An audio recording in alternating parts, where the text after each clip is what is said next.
السلام علیکم دوستو،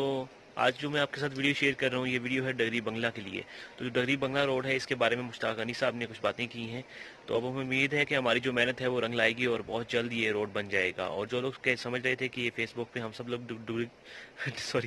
ڈگڈگی بجا رہے ہیں، تو انہیں بھی پتہ چل جائے گا اگر یہ روڈ بن گیا تو یہ صرف ڈگڈگی نہیں بجا رہی، یہ جو سوشل میڈیا کی آواز ہے یہ بہت دور تک سنی جا رہی ہے۔ تو آپ ویڈیو دیکھیے، اگر ویڈیو اچھی لگتی ہے تو کائنڈلی ہمارے چینل کو سبسکرائب کیجیے، اور یہ جو ویڈیو ہے ہمارے ساتھ زرداد بھائی نے شیئر کی ہے تو ان کا بھی تھینکس۔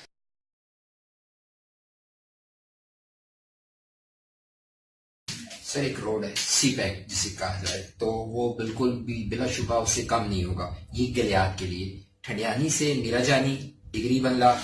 جو سیاحت کے لیے بہت زبردست ہے، اور اس سے ہمیں ریونیو بھی جنریٹ ہو سکتا ہے اور ایک نیا بیلٹ کھلے گی لوگوں کے لیے۔ اس کے بارے میں آپ کیا کہیں گے؟ میری اس سلسلے میں بھی چونکہ اس علاقے سے یہ ایک آواز اٹھی تھی سوشل میڈیا کے اوپر بھی، اور میں چونکہ میرا بھی تعلق اس علاقے سے ہے تو مجھے خود علم ہے کہ وہ بڑا ہی خوبصورت علاقہ ہے، اور یہ ٹھنڈیانی اور نتھیا گلی تھرو وہ جگہ کون سا ڈگری بنگلہ میرا جانی کہ آپس میں کنیکٹ ہو جائے تو یہ بہت بڑی اوپننگ ہوگی ٹورزم کے لیے۔ اور میں نے عاطف خان صاحب سے اس سلسلے میں میٹنگ کر چکا ہوں اور انشاءاللہ کسی بھی وقت میں عاطف خان کو لے کے جاؤں گا اس علاقے میں۔ ذرا بجٹ کی ہماری وہ چیزیں ہیں، اور انشاءاللہ چونکہ اس میں فرش آ رہا ہے، ہماری کوشش ہے کہ فرش ڈسٹرب نہ ہو۔ اس کا بھی ایک ہم نے حل سوچا ہوا ہے میں نے کہ ہم روڈ اوپر سے ہائٹ سے بنا لیں، اور جو ہمارے پکنک سپاٹس ہیں یا پلین ایریاز ہیں وہ فارسٹ کے ساتھ ہیں، تو ان کو ہم لنک روڈ دے دیں اوپر سے نیچے، تو جنگل کو ڈسٹرب کیے بغیر بھی ہم اس اسکیم کو کر سکتے ہیں۔ ایک درخت کاٹے بغیر بھی یہ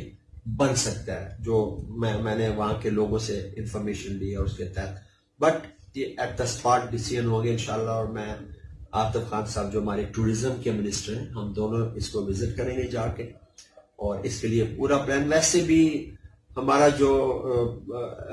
اکانومی صوبے کی زیادہ بیس ٹورزم پہ کرتی ہے، اور اس کو ہم اور پروموٹ کرنا چاہتے ہیں، اور خان صاحب کا بھی یہی ویژن ہے کہ مزید ٹورزم سپاٹس جو ہیں ان کو اوپن کریں، نکالیں، ڈھونڈیں ان کو۔ تو یہ تو بہت ہی زبردست منصوبہ ہوگا جس سے لوکل کمیونٹی کو بھی بڑا فائدہ ہوگا، لیکن اس کے ساتھ ساتھ ٹورزم جب آئے گا تو الٹیمیٹلی اس کا فائدہ بھی لوکل کمیونٹی کو ہے، لیکن لوگوں کو بھی ایک تفریح کی یعنی بہترین تفریح گاہیں ہیں اس علاقے میں۔ میرا جانی سمیت اور خان صاحب خود چاہتے ہیں کہ میرا جانی کا روڈ جو ہے وہ بنے، اور ایک اور جگہ ہے میرا نام سے اتر گیا، اس کو بھی ہم کنیکٹ کریں گے انشاءاللہ کسی اس طرح کی اسکیم میں۔ اور پھر اسی علاقے کے لیے اس ٹورزم کو پروموٹ کرنے کے لیے، چونکہ ٹورسٹ جو ہے ان کو فیسیلیٹیٹ کرنا ہے،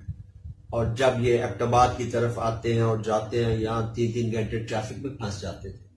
ایبٹ آباد کے شہری بھی اذیت میں مبتلا ہو جاتے تھے۔ آپ نے دیکھا پچھلے 5 سالوں میں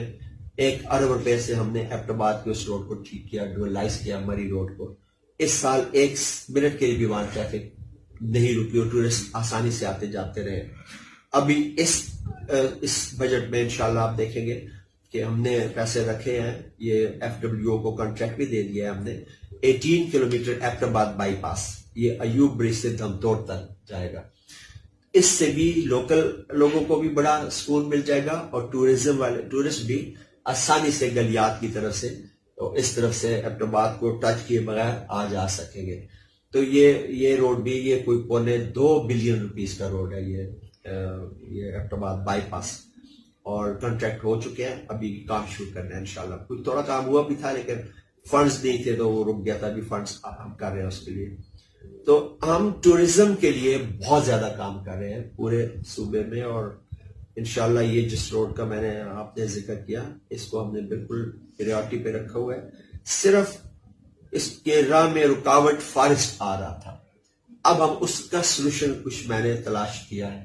جو میں عاطف خان صاحب کے ساتھ شیئر کروں گا۔ جب میں ادھر آؤں گا تو لوکل کمیونٹی کو بھی ہم آن بورڈ لیں گے وہاں پہ انشاءاللہ، اور اس کو ہم انشاءاللہ کریں گے۔